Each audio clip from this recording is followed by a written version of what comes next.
Hi everyone. तर ना असं कोण कोण करतं मला कमेंट करून नक्की कळवा ना. मला आपल्याकडे किती छान डायरी असू दे, किती आपण त्याच्यात छान व्यवस्थित नाही का पूर्ण महिन्याचं जे काही आपलं असतं व्यवस्थित लिहून ठेवते.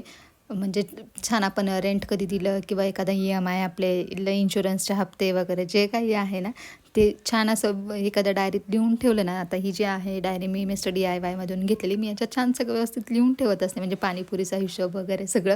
पण तरी मला अजून एक सवय आहे की मी ना एवढं करूनसुद्धा परत एकदा कॅलेंडरवर सगळ्या गोष्टी, म्हणजे गॅस कधी संपला किंवा व्हॅनचे पैसे कधी दिले किंवा एखादी बिशी असेल तर ते, किंवा डीमार्टला कधी गेलो ना, हे मी परत एकदा असं कॅलेंडरवरती लिहून ठेवत असते. आणि माझ्या प्रत्येक महिन्याच्या कॅलेंडरना तुम्हाला असे भरलेलेच दिसतील, रेंट कधी दिलं हे ते.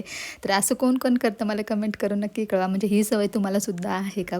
तर बघू शकता मी कॅलेंडर तुम्हाला जवळून दाखवते बघा. आता डीमार्टला कधी गेलो, व्हॅनवाल्यांचे पैसे या बिशीचे हप्ते किंवा सगळं जे काही असतं ना आपलं EMI वगैरे, ते सगळं त्याच्यावर मी लिहून ठेवत असते. आणि अजून एक गोष्ट, म्हणजे एवढ्यावरच आपण काही थांबत नाही. हा जो तेलाचा डब्बा आहे ना, तो आता आम्हाला 5-6 महिने वगैरे आरामात जातो. तर त्याच्यावर सुद्धा मला तारीख लिहायची खूप सवय आहे. तर असं कोण कोण करतं मला कमेंट करून नक्की कळवा.